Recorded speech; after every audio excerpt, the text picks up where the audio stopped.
मैं आगे का विषय बताना चाहता हूं। इस देश में फ्रीडम ऑफ स्पीच को कर्टेल करने के लिए कॉन्स्टिट्यूशनल अमेंडमेंट लाया गया, जो कभी हो नहीं पाया।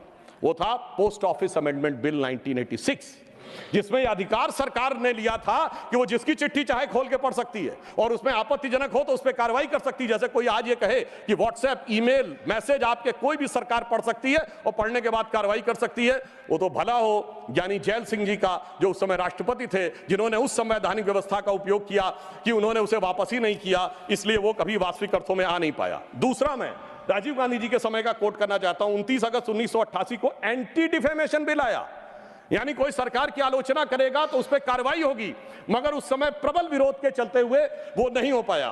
फिर मैं बताना चाहता हूं, डॉक्टर मनमोहन सिंह जी ने आईटी एक्ट 2000 में सेक्शन 68A को अमेंड किया, जो सुप्रीम कोर्ट के द्वारा स्ट्रक डाउन कर दिया गया। अब इसके उपरांत मैं ये भी बताना चाहता हूं कि जो संवैधानिक व्यवस्था थी वन नेशन वन इलेक्शन की, ये टूटी कहां से थी? जब कांग्रेस में अंतरात्मा की आवाज जाग गई थी। 67 तक सारे इलेक्शन एक साथ होते थे।